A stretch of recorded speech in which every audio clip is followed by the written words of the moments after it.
Hello everybody and welcome to the Pretty Good Gaming Podcast episode number 51. It's me, Jacob Kulkowski, hosting with Mike Williams as a guest for a change and Liam McKelvey. Hello. I can't believe it. Yeah. What a setup. Well, we did rotate it at one point in time, but it's got to the point where you were just the workhorse for ages, so why not give you a break, innit? Well, you know, I do like doing it, so... Yeah, it's a nice answering you guys' questions. So if you, for some reason, this is the first podcast or you've not listened for a while, let me give you a quick update. Basically, our patrons support the channel and we say, hey guys, why don't you ask us a question every week? And we'll try and answer it in the podcasts. So now our entire podcast is just us answering questions. If you'd like to ask a question yourself, feel free to support us on Patreon. Check us out over there, ask away, and we will answer them. So we had a lot of questions in this week, guys. Again, thanks a lot. For anyone that did ask some we're not answering, I've tried to reply to everybody with either a response or a link to our FAQ section, which is where we've already answered this question. So I'm going to start off with quite a meaty one, guys. It's from Jeffrey Holden, and it's as follows. Guys, thank you for taking the time to answer my questions in your last video. A while ago, my son wanted to try and make a go of the Twitch streamer thing. I gave him the advice I was able to and encouraged him to find an up-and-coming game that was suitable so he'd have a level field from which to make a name for himself. Are there any games coming out in 2018 that you believe would take off on Twitch? And this is, I guess, the second part of the question. What characteristics would you say are important for a game to have long-term popularity with stream watchers? Thanks again. So thanks for your question, Jeffrey. Can I just answer the first part real quick? I think we've already had one in 2018, haven't we? They Are Billions has already kind of stomped it. And then Sea of Thieves was a bit more... I don't know, maybe just because it was the newer game, Sea of Thieves, but They Are Billions definitely has a sense that you feel like there'll be, as the game gets updated and when it actually, because it's in early access at the moment, when that finally gets released, like full fat version, the finished product, it'll probably have another big like pickup and people are really interested in it. And that kind of ties into the second part of the questions because it's randomly generated maps, different scenarios, different outcomes every time, and that's part of the secret sauce, right? Same goes for Battlegrounds and etc. Yeah, randomization's something to do with it. Liam, is there any hot picks for you?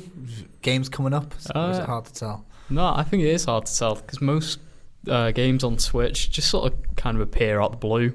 Battlegrounds certainly did. Nobody knew or cared about Battlegrounds until everyone started playing it on Twitch. Same goes for They Are Billions, right? Yeah. What was that before? Before loads of survival games before it. DayZ, Rust. No one cared about them until people started like streaming them and showing how fun they could be. So yeah, I think it's just kind of you can never really tell because anything could become a streaming game these days. It's kind of true. I mean, yeah, they're normally early access games because you have to be on the ball to be ahead of it on Twitch. And no doubt the people that are the big They Are Billions players and probably the big Battlegrounds players probably played about 15 games before Battlegrounds and They Are Billions that were early access titles that just didn't work and they got no views. But then, yeah, Twitch is the one that makes the games big. A lot of the time, They Are Billions is only big really because of the word of mouth from people wanting to check it out. I think... It spread really quickly, that game, because there was some written features and stuff and general first impressions as you get with many games, but it did sound really interesting as a throwback strategy type title, but with a very 2018, 2017 kind of twist to it. In that, it was zombies and stuff. Yeah. But that obviously that just ignited like Twitch and stuff. People just jumped on it so quickly, and it could have just been one person. It could have just been one person who streamed it. Like, we don't know, but it could have just been one person who streamed it, and then everyone else saw that in action and thought that is good. I'm going to play that on my stream, and before you know it, everyone's streaming it and everyone's buying it. Yeah, I think that accessibility, like Mike just said, then to be able to look at a game and go, oh, let's get onto that straight away is a good tip. But if you want me to give you what I reckon is the secret sauce, because a childhood friend of mine, actually, that's his job, he's a Twitch streamer, and my brother twitches a lot. I'm going to stay with that. He twitches a lot. Sounds a bit weird, that. But it seems to be any game where there's a bit of like chance, or you know, when people watch poker on telly and stuff like that, a lot of people love that story where the odds are against them, and then a little bit of luck from the table, and all of a sudden the game's theirs. With games like Hearthstone, Gwent, and Hearthstone, Gwent, even the Pokemon trading card game, which is what my friend was full time. His job was playing Pokemon trading card game. People love it because the hands that he gets can determine whether he's going to have a strong game or not. A lot of it is deck building, and people like to watch that. People like to see someone building something, and then it'll get lost, or one little turnaround, and something wins. When there's a game that isn't pure skill, there's a little bit of luck in it. Like Battlegrounds, you might love it watching it because it's different every time because of the look at it. I think that's a big characteristic. It's something that's kind of luck based, something that random elements. You were saying about They Are Billions is random every time. Sometimes you might get really lucky and have loads of resources. I think a game like that, where people who, even backseat gamers, there's a lot of them on Twitch, isn't there, who are like experts at the game. They want to see things that they wouldn't see when they're playing it themselves. Randomized elements. As for games coming out this year, I don't really know. Hunt Showdown looks pretty promising. Sea of Thieves was like a bit of a surprise hit because I don't know. Well, that again has got that you don't really know what's going to happen. It's very open-ended. You just go out into the ocean and see what happens. You don't know what players you're going to come across. That's very PlayerUnknown's Battlegrounds, actually, because it's literally another group of 4 players can just rock up and start shooting at you. That's basically exactly what happens in Battlegrounds. And that happens in Sea of Thieves as well. So it's got that competitive edge to it and stuff. And even though it's a very bright and colourful game, yeah, as far as predictions go, I think it's better if you're looking at being a Twitch streamer to just pick something that you really like, though, isn't it? It's like, because there are people who I don't really watch Twitch streams, but I do watch a couple of Total War Let's Players on YouTube, and then they just really like strategy games, and that's all they play. And then they've built their audience around that rather than following whatever the current thing is. Yeah. Obviously, they stay up to date with the newer Total War games and stuff, but that's all they play. So that's probably a better bet than trying to... Yeah. Especially to begin with, rather than trying to find something that you think will be a great success straight away, because you might not even like it. If people are only watching you because of the game you're playing, when you move on to the next game, people will go. But if they're there for you, they'll stay for you. But I think all it's down to, if you want to get people watching your stream because they're going to see something they've never seen before. Because if it's a game like Bloodborne, it's not a random game. People are only going to watch the best Bloodborne players and speedrunners and stuff like that. And if they aren't watching them, they're going to be better than the streamer, and they're going to be backseat gaming. So you need to give the viewers a unique experience, and randomization in games, I think, is an easy way to do it. Easy way to do it. So hopefully that helps. Shouts out to your son if he does Twitch streaming. Let us know on Patreon, and we'll check it out. Thanks a lot, Jeffrey. Next up, Simply Phil.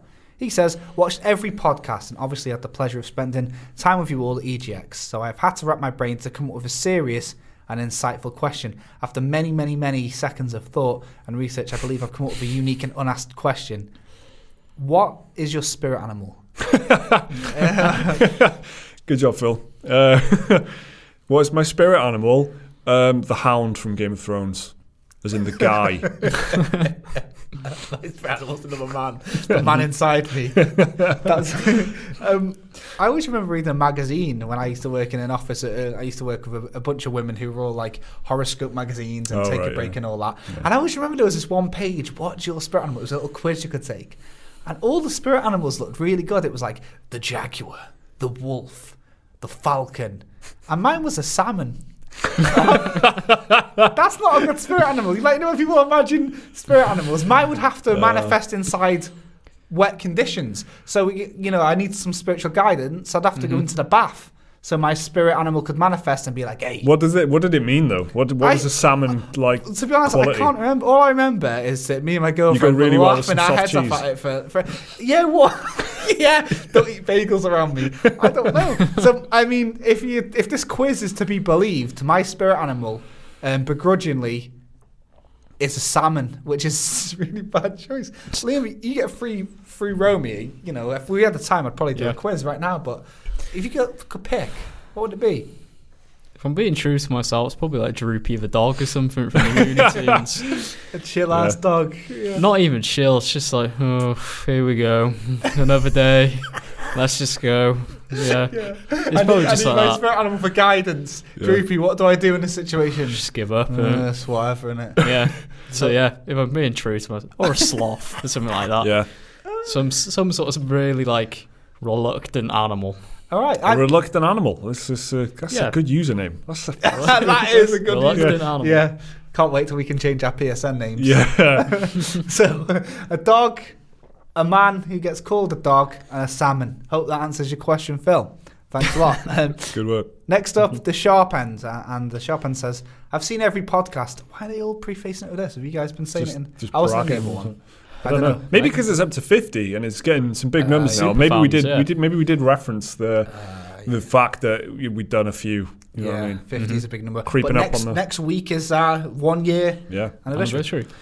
I've seen every podcast as they've been recorded since the first one. Keep it up. My question is, how long will you play a game that you're not enjoying before you decide to give up on it? And then to add to that, do you genuinely like to complete games? I find a lot of games don't click with me and I give up. But I could well be missing out on the story picking up towards the end. So yeah, some people do that. Even if they don't like the game, they have to finish it. So more or less on average, how long would you just take to decide? I'm not doing this. I'm like a 20-minute man. I'm like just 20 minutes of a game. If you've not made me even slightly happy, I'm out of there. And you gotta give me a good first impression. I don't want to have to be sitting through a lot of stuff that I don't find interesting, and that could be anything. That could be menus. That could be bad gameplay. That could be open world stuff, especially recently. Just running. I fucking hate running. I'm sick of running in games. I'm done with running in games. Right. Like in WALL-E, like that hover chair. You just want a big hover chair. Yeah, exactly. Well, yeah. I just bring the game to me. Don't make me run to the game. Bring the game to me, please. That's what I want. It's probably about 20 minutes. If I'm not having a good time, then that's it. I'm out. I don't care. What about you, Liam?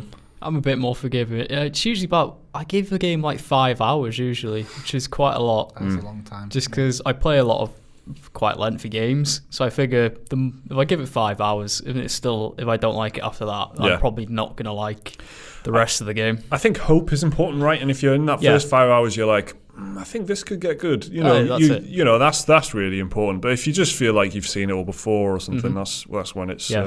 Well, there are games that I've played to completion that I've hated, and I just felt like I had to finish it. Like what? Tales of Graces on PS3. It's a JRPG from Namco. I hated every fucking second of that game. I think I've spoke about it before. That sounds like a game that's really long as well. That sounds like 60 hours. It was about 50 hours. It was about 50 hours. I knew about 4 hours in, I fucking hated it. But no, I insisted on finishing it, and I don't know why. Oh man! Quite a lot of people are compelled to sit through the game because there's probably somewhere deep in your subconscious, or maybe you can even remember it, an example of a game that really turned itself around and was really good at the end. I don't know. I really don't think. Yeah, I can't think. I can certainly think of games. For me, Yakuza 3. Yeah, it's like a 40-hour game, and the first 20 hours are really slow and dull. But then the second half of the game picks up massively, and it's stupidly enjoyable from that point onwards. I'd say a game that did that for me, Darksiders and Devil May Cry. Both it's good for the first half an hour, but then you're like, oh, it's quite repetitive. But then it's just like, actually, this is getting good now. And then it finished, and I was like, and Two Worlds as well. Eurodrank, fucking pioneer. Two Worlds. It's a new genre, by the way, that Jake coined in the office. No, it's a famous thing. Eurojunk. I haven't heard it. It's not a famous thing, though, because I saw people on Reddit talking about it, and then some guy came up with it like a week ago, and now it's like a term everyone's using. It's like they always, It's just come out of nowhere. It's like a week old. I like that word. Eurojunk. And it's funny because there's true of games like Risen, Gothic, Two Worlds, that are like Western, but often specifically European RPGs that maybe there's something there, but generally a bit buggy, lacking polish. Exactly. Yeah. And so to answer your question, Two Worlds, right, is a game that I hate the first bit, but I thought I'd give myself a couple of hours. I think I've played this before. I ended up really liking it. But normally, I will give it about an hour, apart from if it's Fortnite. Because I didn't even get 10 minutes into that. I saw it. I it's like Metal Gear Survive. It's like a menu on top of a menu. Exactly. Metal Gear, yeah. Here's your resources. Here's how you make wood. I don't want to know. Yeah. I don't want to gather. That's exactly what I was thinking of when I was talking 20 minutes. Metal Gear Survive, I needed 15 minutes of that game, and I knew full well that I would not enjoy it. As soon as I see the word gathering resources, I'm out of there. So there's a couple of buzzwords I look for. If they're not in there, I'll give a game a couple of hours. But like Liam's saying, there's loads of JRPGs that start off fucking dull and slow. But you do know what you're getting into there as well, don't you? So established, and you know that it's a slow burn game. But whereas with Metal Gear Survive or something like that, generally speaking, it's not about the build-up of the story, getting to know the characters. It's just getting more stuff and microtransactions and unlocking things and menus, and that's fucking boring. And it's gonna, that's if you know that it's that kind of game and you're not interested in it, then why would you stick around? Man. So I hope that answers your question, the Sharpen. Thanks a lot for asking. Bristol Danny next. Did we ever find out if his real name was Bristol or I think the mystery makes it better. So, all right, well, Bristol Danny, if that is his real name, says, "Hey guys, love all your content, especially the Platonic Fireside Chats." He really did type that. My question to you guys is, are there any characters, that made it sound suspicious, any characters in games that have really standout voice acting, or are there any characters that surprised you to find out who the voice actor was? Mine was to find out that Joel from The Last of Us was voiced by Troy Baker, even though he pretty much voices absolutely everyone these days. Yeah. Surprised that he got booked again. I think probably the biggest surprise-wise is probably Hellblade, because it was the voice actress was not an actress. No, she's a video editor for the company. Exactly, part of the crew, and brought in and then used her likeness and stuff for the character. Did an absolutely phenomenal job. I think that was the biggest surprise. I think that did have great voice acting. But then I think a game like The Witcher 3 doesn't get. I think it gets a lot of love for side quests and being the world building and how awesome Geralt is and stuff. But genuinely, the range of accents and voices and stuff in that game is really so important to building the world. And in something like Skyrim, where sometimes they sound Scottish and sometimes they sound Scandinavian, but it's just a bit. It's just kind of vaguely defined. Whereas in The Witcher, you can go you feel the accents changing based on where you are and based on the DLC and things. It's the different voices, and they did a lovely job in that game. And there's some Welsh accents in there as well, which is good. Which is nice to be represented. It is, yeah. The crones of Crookback Bog, Welsh hags. I saw a comment saying, "What's a Welsh person? Must be like someone from America or something." I was going to say, "You seen them crones?" Because that'll point you in the right direction. You'll know the Witcher. They sound like that. Yeah. They sound like that. I don't really know if I've been surprised by a voice actor. I remember when Clementine from The Walking Dead, who also voices Toad Jr. from The Wolf Among Us, I saw her and then how she looks, and then she can just switch the voice on. Same with Doug Cockle, is his name Doug Cockle, who does Geralt? Well, his talking voice is different, and then when you just see him turn that voice, and it's like, whoa, okay, that's funny. It's cool to see that. But that is just acting. So I'm just surprised that people can do voices. Can do it so does that even count? But yeah, I guess the Clementine, is it Melissa something who did the voice of Clementine, and TJ from Among Us? I always thought it was a pretty good voice. Yeah. It's fucking top work, man. Just letting that sentence die out. That was pretty good. Momentum. Yeah. Right, Liam, anything to add, or should we move on to Tom? I'll throw one in there.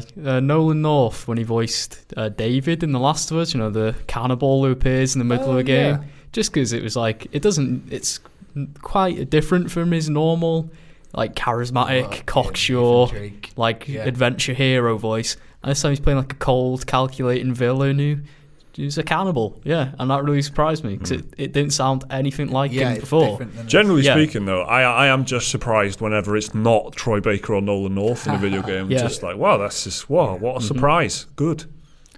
Thanks for your question. Tom Cartwell next says, "Hey guys, you have to do a 24-hour live stream with very few breaks." Like that. That's funny, right? With you can have some breaks, guys. But not many. Very few breaks. Get a half hour. So remember this. Let that factor into your answer. And you could only play one game. What game would you play? For me, it would be last year's Hitman game. So think about what game if you had to do a 24-hour marathon with very few breaks. Remember that, boys.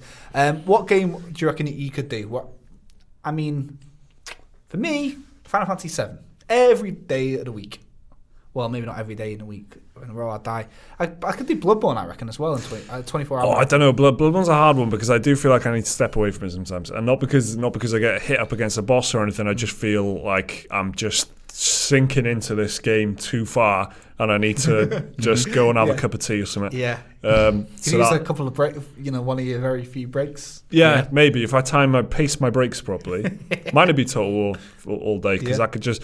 That is a game that any game with an end or any strategy game specifically with a turn mechanic. So if you're clicking end turn, it's got this unbelievably intoxicating. Just one more turn. I'll just click enter and I'll see what happens next, and then you just get trapped in a loop of, and it just makes the time go really also, very quickly. Time to chill in between when when it's over. Do some reading. You go watch a video or something in between the turns. Probably that's what I do. So, Liam, what have you got for your 24-hour live stream? Recently, Monster Hunter World, probably. That game, I had to check the clock a few times playing that game, and I was like, holy shit, it's been 6-7 hours since I've last spoke to another person. Since I last breathed in. Yeah, so, and that it's just got that, it's got a lot of variety to it. You want to go out and do some hunts, just do that. You want to go help people in multiplayer, you can do that. So there's plenty of variety. You never get bored, or you can just craft stuff, go gather stuff. Side quests, just loads to choose from, so you'd be spoilt for content. Yeah. And it's just easy to play. You got that nice little gameplay loop that keeps you going. Yeah, Monster Hunter. Time goes fast, like you're saying. Right? I think there's two things happening in Monster Hunter for me, gameplay-wise. I'm either just strolling around, very quiet world with some ambient noises, and I'm picking mushrooms and flowers and that, which is great. Or I'm chopping a Tyrannosaurus Rex-looking dinosaur in the neck. Both of which are very interesting gameplay things for me in different ways, and you can just bounce between each one of them. Each one of them are as almost as valuable as the next, because you've got to harvest resources. There's all the variety of side quests. You can change gears in that game as often as you want and play it differently, I think. Yeah, you can. Yeah, you'll never get bored. There's always something else. It's like the Stardew Valley trick in it. There's always something else you do. So let's up the ante with. Thanks very much for your question, Tom. Mounty Man's asked a very similar question, so we'll just do it back to back. All right. It's same rules apply, but this time, if you were only to play one game for the rest of your life, what would it be? So any extension on that, all of a sudden it's not 24 hours. It's your whole life. And he said this is a little bit Clockwork Orangey, this bit. All of the game footage of any game you've ever seen or remembered would be erased, and this is the only game you'd ever remember. Oh, right. Okay. So it's it is a bit Clockwork Orangey. It is, isn't it? So all of a sudden, games are represented by one standalone game. What would that game be? That's difficult. Considering it needs replayability, it needs to be incredibly replayable, because that's all you get to play. So you can't pick flipping, I don't know, What Remains of Edith Finch or something, because you know what I mean. That's the same hour and a half over and over again. Very good. Yeah. I hate to be so boring. Why am I so boring? Total War. No, but which one now? Because you can only pick one. Okay, that's a better question. Okay, that is tough. I would pick, I don't know, I'd spend a long time choosing. I'd probably pick the fantasy one, actually. Probably pick Total War Warhammer, the first one. Even though you can play a lot of the first one in the second one. Don't care. I'd still go for the first one. Liam, you got any idea what you'd play? Forever? It's tough. I'm tempted to say some sort of MMO or something, just for the sheer amount of content you'd have. Yeah. There are people that do that, aren't they? They're not gamers. They just Second Life an MMO. They just will play. They'll have a character in World of Warcraft, and that's all they do. But being true to myself, be like Final Fantasy 9 or something, because that game's already dense with content, and it's like a 50-hour game, so you could just repeat it, and you'd suppose you wouldn't get that repetitive nature setting in because it's such a long adventure. It's sort of resetting the slate, I guess, and you can just start all over again. Maybe a multiplayer game would be good, because you could just play if you were, maybe there are people who've just played COD Modern Warfare since that came out, and not much else. Oh, I know plenty of people who only play COD. Overwatch, for example, people literally just play Overwatch. Yeah, I think for me, I'd have to have a narrative structure, or else it'd drive me mad, and I'd get sick of it. So I think Final Fantasy is a good pick. Final Fantasy 7 is a good pick. 9 it's got the card game as well. I mean, got Tetramaster, yeah. Yeah, but that adds so much to it. I think I would probably pick Ocarina of Time, you know. Yeah. I know it's not as replayable because it's quite linear. Final Fantasy, you can like change up your party and stuff like that, and there's loads of optional sidey bits. But it's just the perfect... If I could only remember, you know, as far as music goes and the visuals and how it plays and everything like that, if I could only remember one game, fond memories, it'd probably be that, you know. Yeah, so good shout. As far as an uplifting world that you just maybe would disappear into once a year, what a lovely choice that would be. Yeah, exactly. So, get quite meta with it. Majora's Mask, relive your days over and over and over again. Oh, yeah, that'd be relatable then, wouldn't it? Yeah. So thanks, Mighty Man, for the slightly scary question, but although it was decent. Next up, it's Obai Nematala. And he says, what's one game that you love so much and has a special place in your heart because it holds a significant meaning to you? Not your favourite game, just a game that means so much to you because of some reason. Doesn't even have to be a good game or even a well-made one. So a significant game, one that you hold fondly, but maybe, you know, for personal reason rather than, you know, because it is the best and has the best side quest. I'm going to stop saying the games that I keep saying all the time. I'm going to throw a curveball out there. Freedom Fighters. Oh, right. I had a great time with Freedom Fighters. It was all right. It was like, you know, it was nothing that special. But it had like a daft story. It had interesting gameplay for the time anyway, where you had very light squad mechanics that they then took over to like Kane and Lynch, where you basically said, go over there or stay here or like defend this bit. It had multiplayer, split screen multiplayer, and that is what I had a lot of fun playing out with my friends in school and stuff, and just like where it was like a capture and hold kind of multiplayer mode. Freedom Fighters. That's mine. That's a great answer. Cheers. What have you got, Liam? What have you got for me? Pokemon Gold. Just so many good childhood memories associated with that game, and I love it dearly. I always replay it, probably like every 2 years or so, I'd say. Yeah, it's just a great game. Pokemon Gold. And classic. Timeless. Near and dear to many people's hearts, but I reckon everyone's got a Pokemon game, you know. I'd pick a game, I guess, now that maybe I've been somehow influenced by what you just said there, Mike, but to be honest, when I think of it, Conflict Desert Storm, because I have a friend who I've lost contact with now. Actually, I can't find him anywhere on Facebook. But this is really sad. He was one of six kids, and he had an Xbox, and his younger brother had an Xbox, and we used to play Conflict Desert Storm 4-player.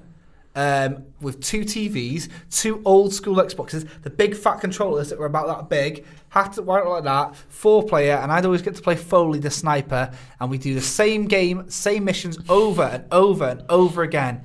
And between that and Tony Hawk's Underground, or Thug, whatever, I used to spend so many hours of my life. And Conflict Desert Storm is one of the fondest memories of playing games, and Conflict Desert Storm is definitely one of my favourite games because of that reason. But I also really enjoyed Tony Hawk's Underground. It was like, it became more than that, just like a game at one point. It was just a background. Like, we used to drink loads of Diet Coke and listen to music, and that was just on in the background with mute on constantly. Yeah. It was just the background noise. Like the circumstances at the time were like really important. Like what are you doing? Like Battle for Middle Earth, I'd play in my mate's house all the time on the Xbox 360 and stuff, and we would just, you know, and we would be talking like most of the time. Yeah. And if I wasn't, I would go to his house to play it. Yeah. But then if I wasn't going to his house to play it, then we would just play on Xbox Live the same game, but still talking on Xbox Live. It's like. Yeah.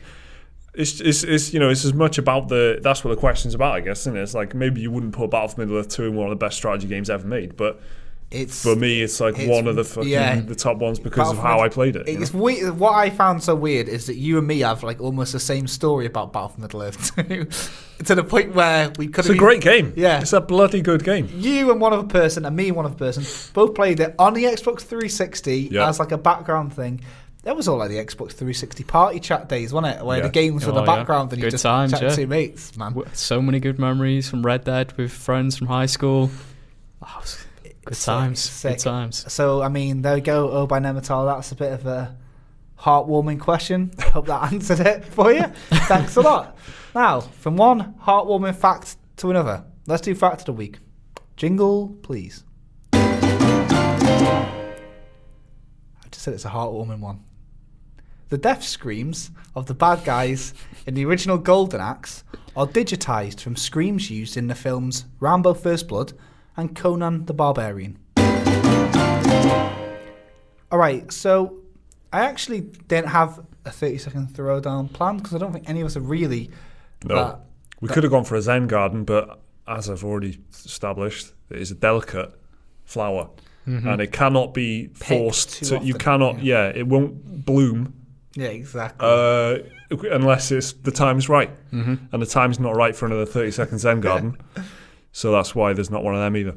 So I mean, some things you're just gonna have to deal with. Although we've got, I gotta say, it's our like 1 year special next week, so we might have it all. Might have a Zen garden, a throwdown, everything. Who knows? I'm making all these promises. Cake.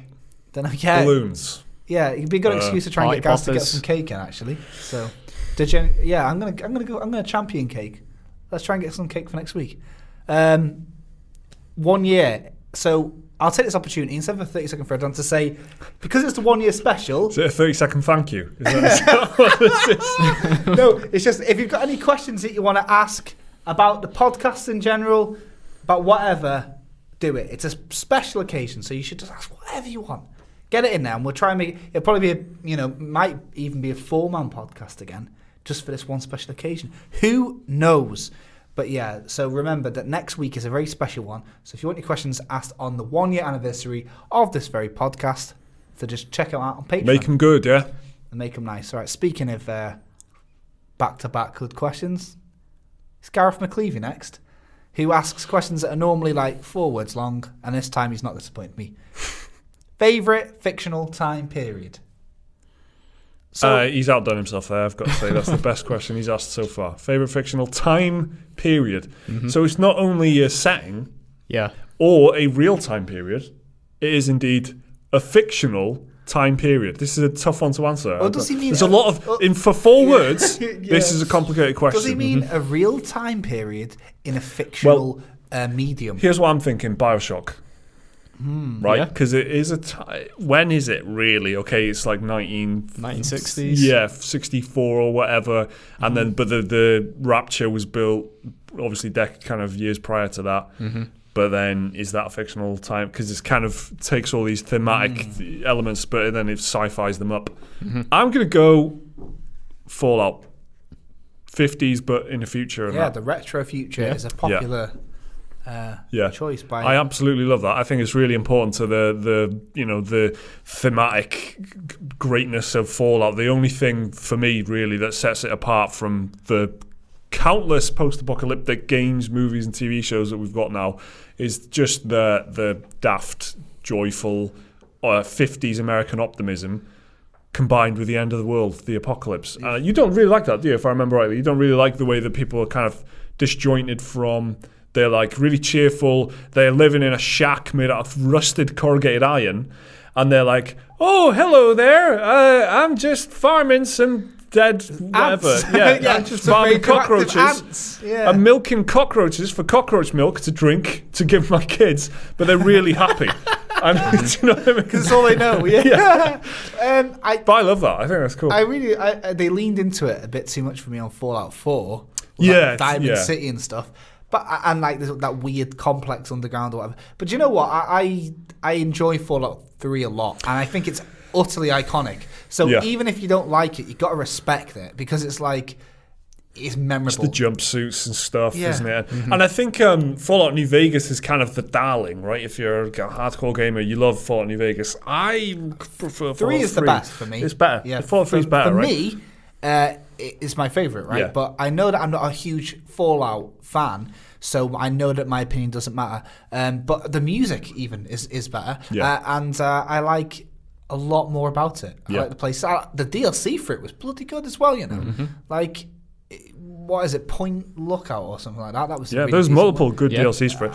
There was Point Lookout was like the horror-ish. I like that one. And Mothership Zeta with the aliens. That was kind of shit, I got to say. What was the first one? But you got some really OP gear, which is good. Yeah, that's right. What was the first one called? And it was like in Alaska or something like that. That was also Operation Anchorage. Anchorage was the first one. And then Broken Steel, which is like the full-on story expansion. And that changed so there was no end game, right? Like when you completed the game, game over. It's like start again. Broken Steel added a level cap or increased the level cap, and then you could keep playing afterwards. Yeah, free roam, pretty much. Important stuff. I mean, Fallout.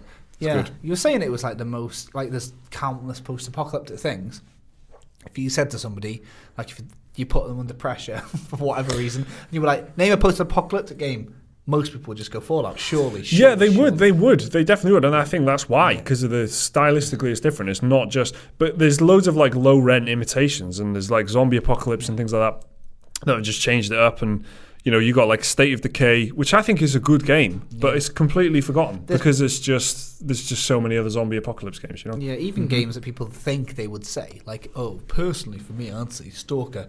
Probably, if they were on the spot, though, Fallout's just the first one that comes to mind. Yeah, if you were on Pointless, no, that's the opposite. You want to say an obscure one. Yeah, but the Fallout would be like the most said one, right? If it was Family Fortunes, it would definitely be different Fallout. Game. Very slight change of the rules, but an important change of the rules. So, I do you know what? Normally, I try and come up with different answers, but I can't say anything other than Fallout. I think you're definitely right. And also, I'm kind of pushed because I don't know if Gareth means a fictional time period one doesn't exist. Well, I like Mass Effect as well, the Mass Effect universe, which is sci-fi rather than space fantasy like Star Wars. It's like it is Earth, it is humanity, and it is 250 years in the future or whatever it is in the first game. I can't remember what exactly it is. But it is some hundreds of years in the future. And I really like that. I really like what the idea of a space council and humanity's like the young kid on the block, and the aliens don't trust humanity, so humanity's got to prove itself, and the other aliens are kind of conspiring to keep humanity down, and all the paranoia from humans. And I think I really like that kind of that idea.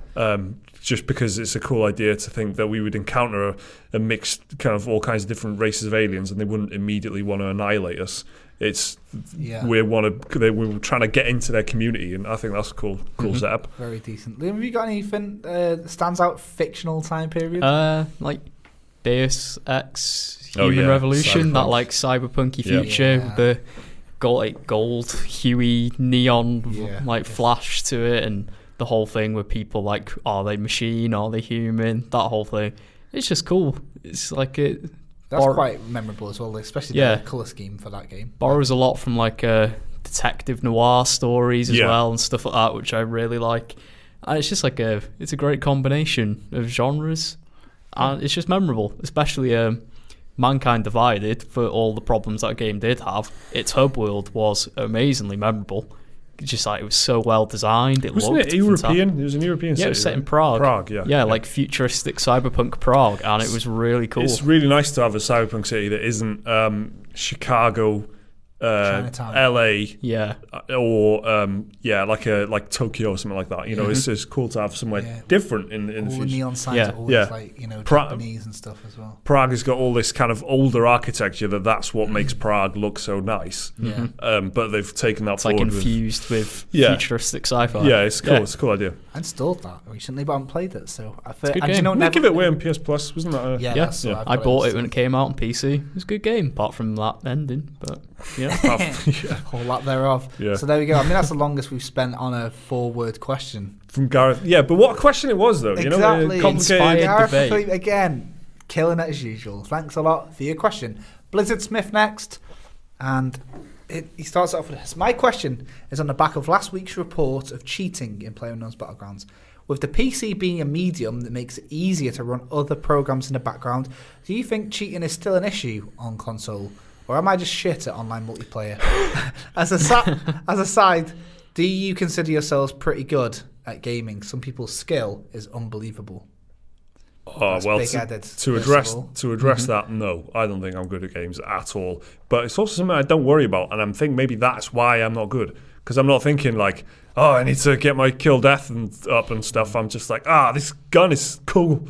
Like it makes a cool sound, and I play games not competitively, really. Even when I was a teenager, I can remember being extremely not asked about my kill death and things like that, which is not like my friends at all.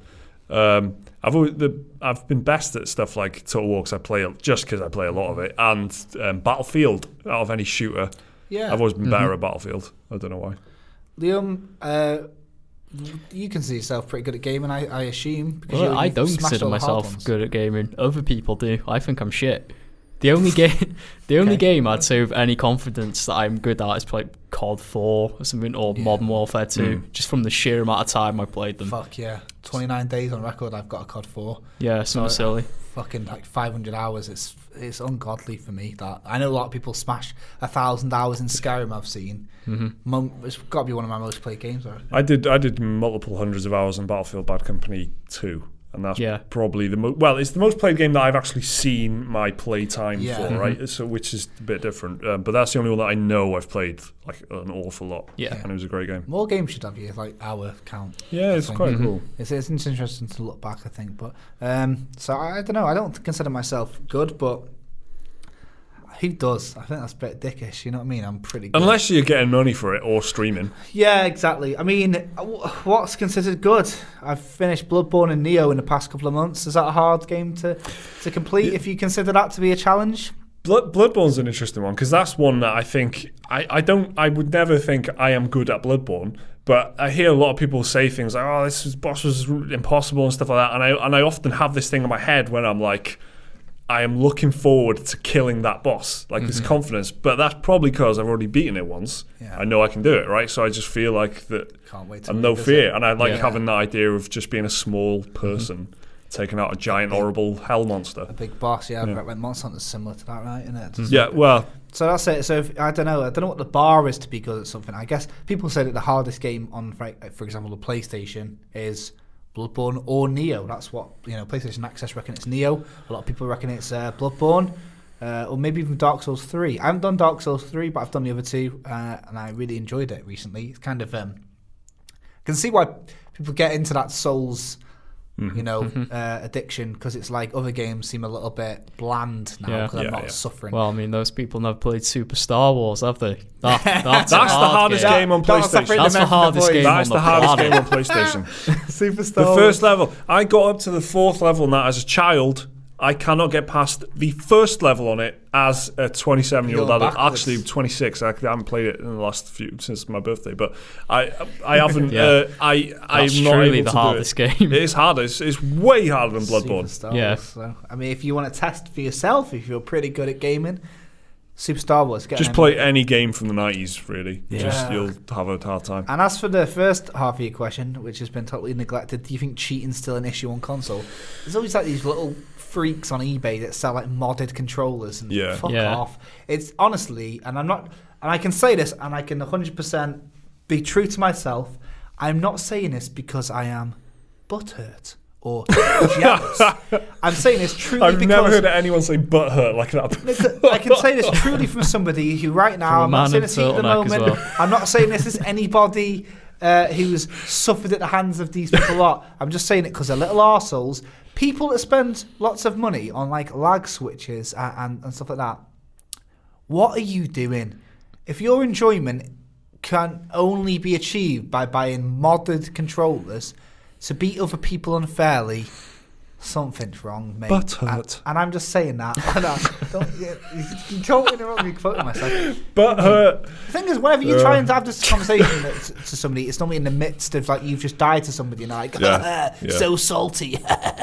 No, it's not. It's just because you're a little wanker. I've definitely said exactly what you're saying right now on a video before, and I can completely stand by you in what you're saying here. What the fuck? What's the point? Yeah. Who? Yeah. What are you doing? You spent £70 on a controller from some guy who sold it on eBay. Because you are just not happy with enjoying a game by itself. It's weird. I think there's some deeper issues in their life going on, Yeah, it's their outlet for their anger and hatred in life. It's very unusual, and I don't know. I think cheaters are pretty whack anyway, right? On PC, it's just annoying, isn't it? It's like, how do you really feel good, like, killing people? I've seen people on Battlegrounds. I've seen some of the cheats where we did a video about some of the people selling them. And they can see through walls, and they can automatically aim, so they're literally just left clicking. Why even play it? Yeah, at that point, what are you doing? Just watch someone playing it who's good, and you'll get that same enjoyment. Just fucking fire up a film and just get your mouse and go click, click, click, click, click. Yeah. It's the fucking same thing. Yeah. You're not doing anything. You're gonna love John Wick. I was about to say exactly. Sit with your controller in front of John Wick. Same feeling, yeah. But to answer the question, I don't think that it is as nearly as bad on console as it is. PC is it's completely like open to abuse in some cases because they haven't got the protections in. And that is because, like you said, you can run software underneath the game, you can do all kinds of file manipulation and stuff. And that's usually when a console finally gets like cracked as well. As has happened to the PS4, so you might see a increase in cheaters on that, I guess. People are getting annoyed about Fortnite because of people that can play it with mouse and keyboard on console. Just giving them a big advantage. So I mean, it doesn't matter if you shit at multiplayer, because at least you're not spending money on peripherals to be better than other people, because that's fucking stupid. Thanks for your question, Buzzer Smith. I don't know why that one annoyed me so much. It's just fucking sad, isn't it? Right, Lord Dacer next. Silly question time. If you could take the characters from any game and switch them out for drunk Australians, which game would it be? I'm not sure about this. Swap them out for drunk Australia? Why? I don't know. I think it's I don't know. I don't know if he's an Australian man asking. Why does it matter if he's Australian or not? Well, Metal Gear Solid would be a lot more straightforward. It's like, oh, you silly bastard. What do you think you're doing? Just wouldn't be very good at sneaking, would you?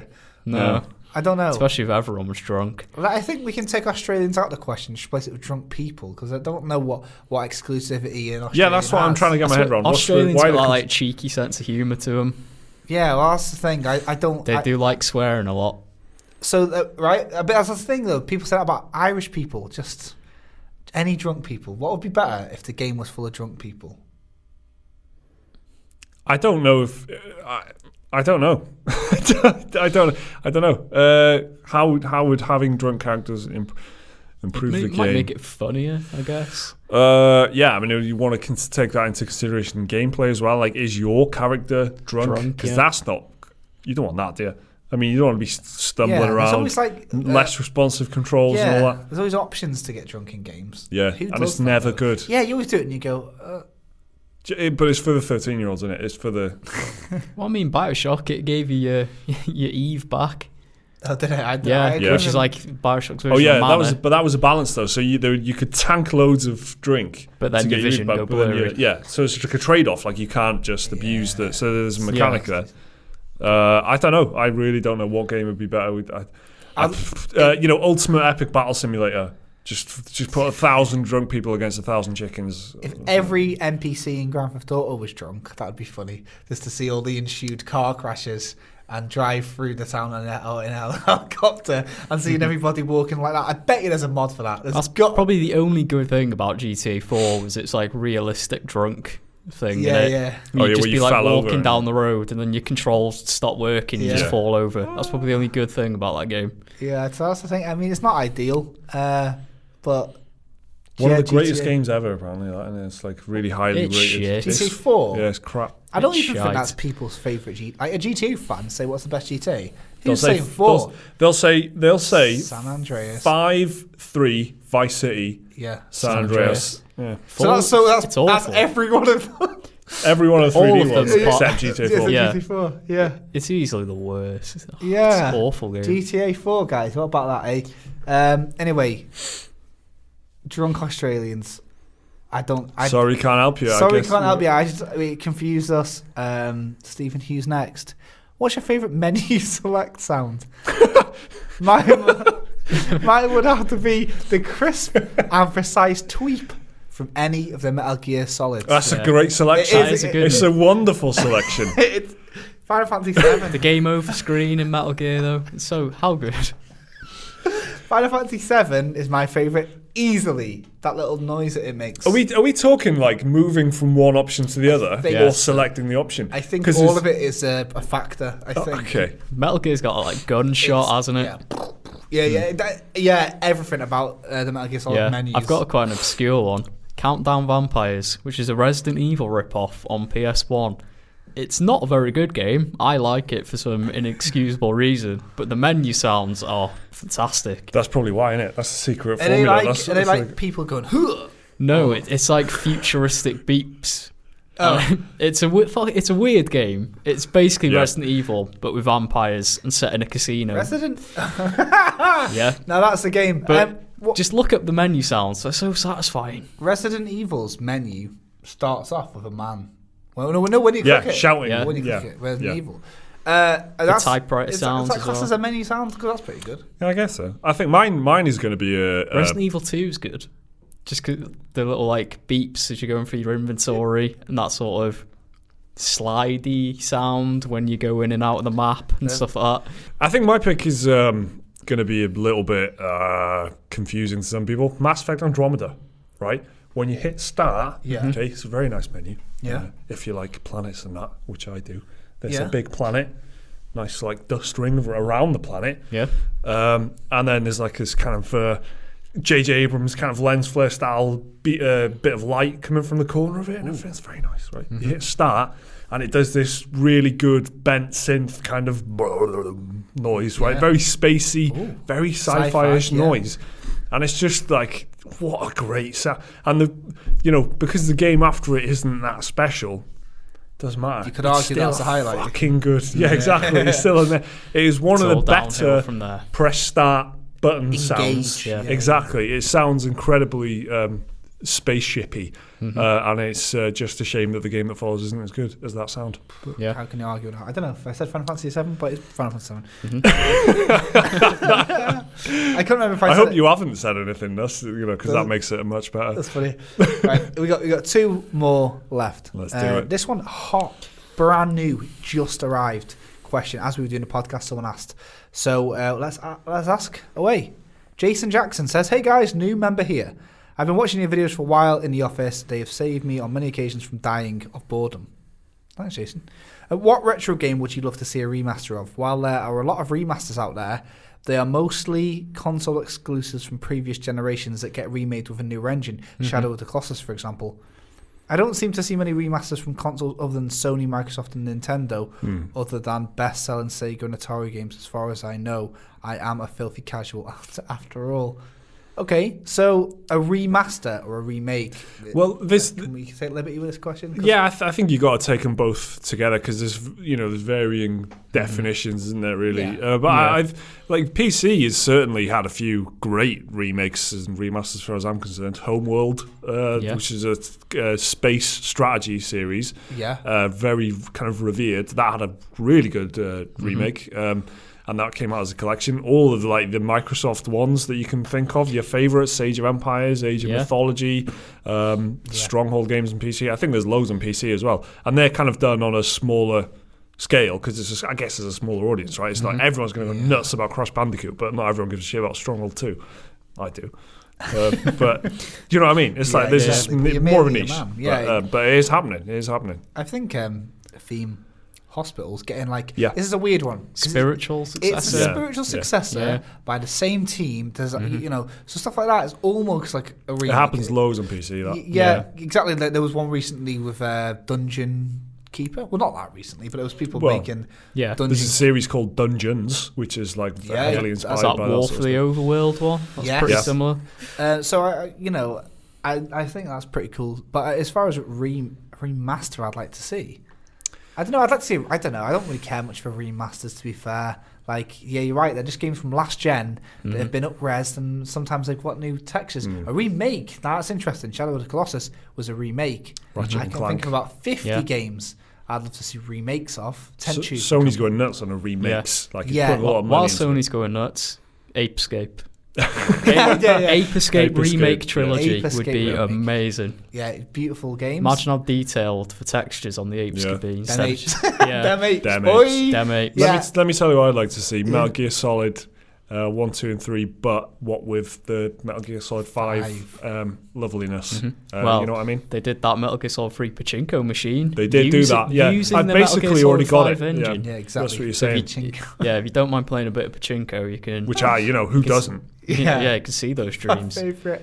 Metal Gear Solid 1 would be the ultimate, wouldn't it? Remake. Well, actually, they did remake it, and it went not very well. I think it's crying out for a proper good remake that game. But then Hideo Kojima... Twin Snakes wasn't... It was all right. It was decent. Yeah. It's not the best. But I think Sony has 15 years ago now. Yeah. So, it could be done again. You know what I mean? It deserves Well, who's that team that's done everything? All the Sony ones. They did God of War, Blue something. Yeah. Blue Point. They did Shadow of the Colossus, the full-on remake. Get them on Metal Gear in it.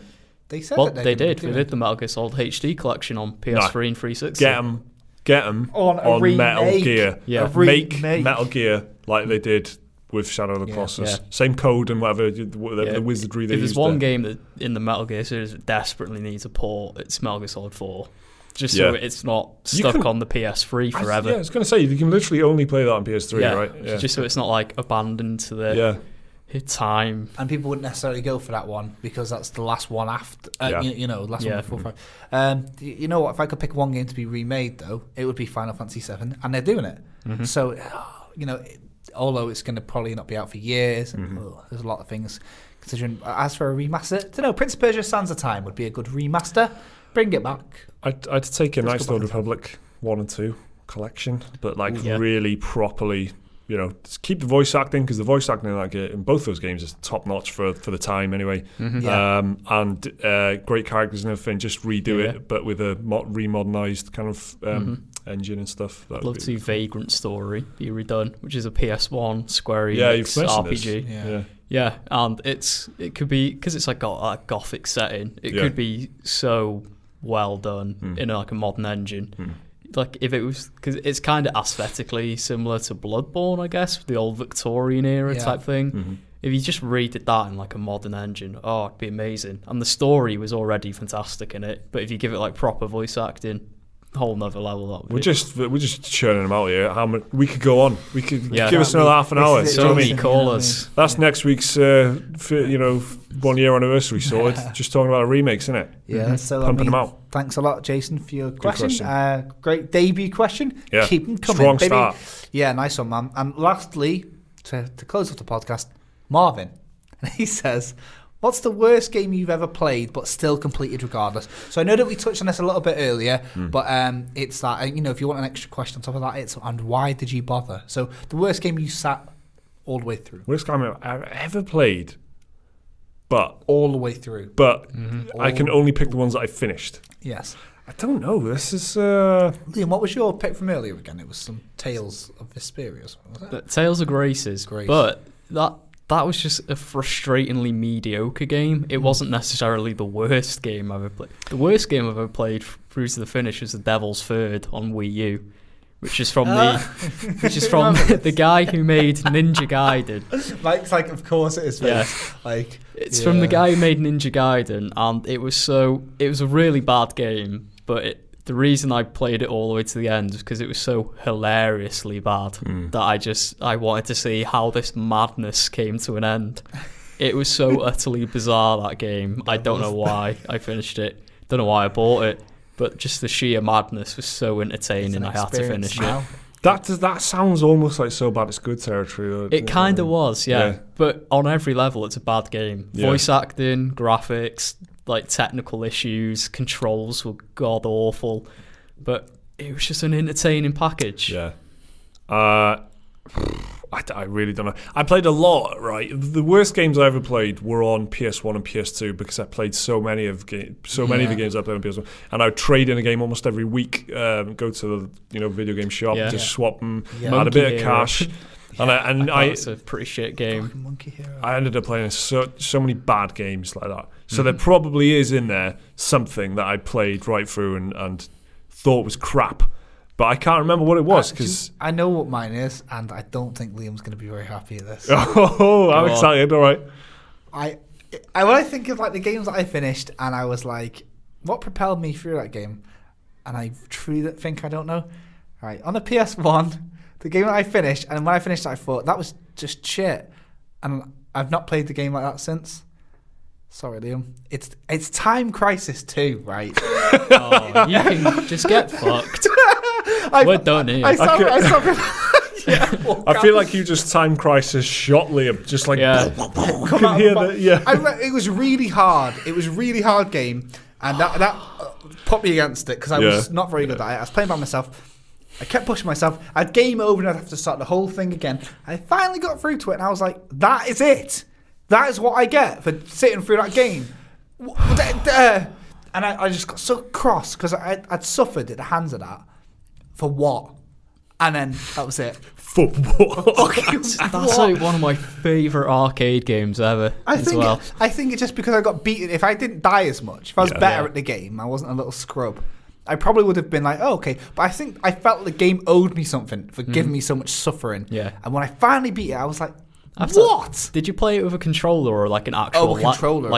See, you're missing out. You need to play it with a proper light gun that you could get on a CRT telly. I probably would. If I went back, I'd probably be a lot better than I was when I was like 9 or whatever. It's shit if you play it with a controller. Yeah, and it was like I said, I hated because this was about the time when, there was save files and stuff like that. But on this, in your died, you have to start the whole game again, which already felt like it wasn't at all. Because it was an arcade game. You can beat the entire thing in 20 minutes. And do you know what? And I also like Point Blank more because it was like, Point Blank's good. Yeah, but it's more of a light-hide thing, that wasn't it? Yeah. It was like crazy, really. Yeah, there was like a story mode to it when so that's it. And I wouldn't even say it was a bad game. But it's probably the worst game I've sat through all the way through. A lot of really bad games, I'll fuck off.